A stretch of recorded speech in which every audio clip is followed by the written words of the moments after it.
Bonsoir à tous et bienvenue à Perspective. En fin de semaine, le Saint-Père s'est prononcé sur l'affaire du bébé Charlie Gard et soutient les parents. Il prie pour les parents et espère que ne soit pas négligé leur désir d'accompagner et de soigner jusqu'à la fin leur propre enfant. Charlie est né en août 2016 et souffre d'une déplétion de l'ADN. Ses parents se battaient pour l'amener aux États-Unis afin d'essayer une thérapie expérimentale, mais la Cour européenne des droits de l'homme et défendue par la Haute Cour britannique a autorisé la fin du maintien en vie de Charlie, jugeant que les parents prolongeraient seulement les souffrances de leur enfant. Dans un tweet vendredi dernier, le pape a aussi déclaré « Défendre la vie humaine, surtout quand elle est blessée par la maladie, est un engagement d'amour que Dieu confie à tout homme. » Au Venezuela, maintenant, le pape François demande que cessent les violences qui s'aggravent depuis 3 mois.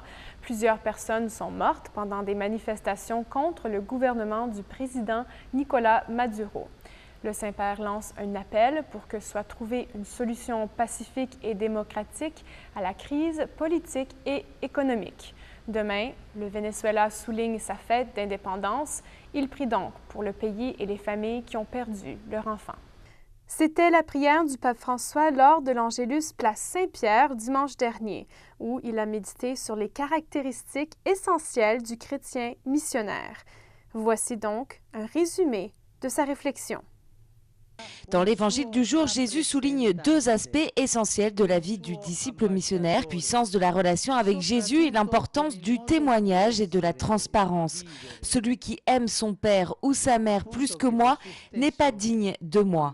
Le premier aspect de la vie d'un disciple envoyé par Jésus, c'est celui-là, que les liens entre Jésus et le disciple soient plus forts que tout autre lien. Celui qui se laisse attirer dans cet engagement d'amour et de vie avec Jésus devient son représentant, son ambassadeur. C'est le deuxième aspect essentiel de la vie d'un disciple. Le missionnaire ne se porte pas lui-même, mais porte Jésus à travers lui, l'amour du Père céleste.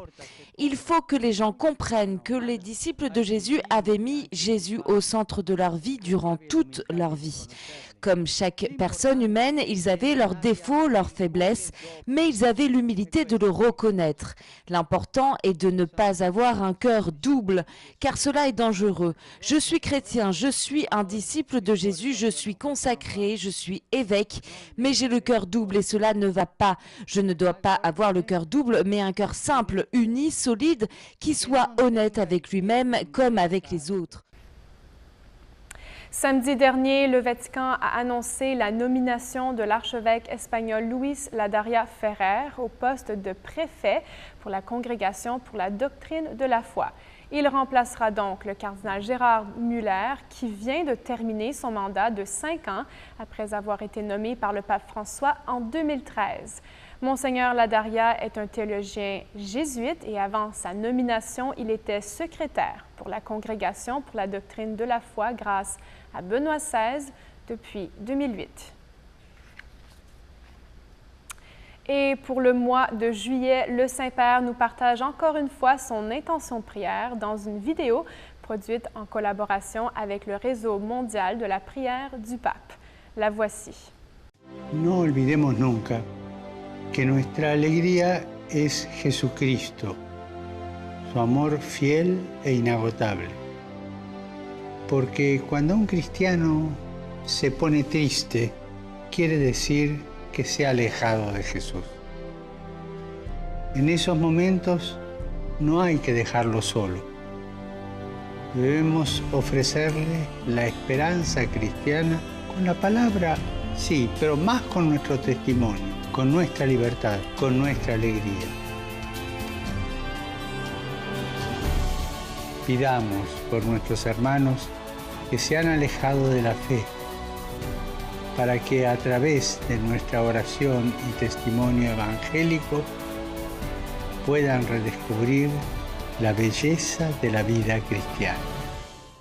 Et c'est tout pour aujourd'hui. Merci d'être avec nous et à la prochaine.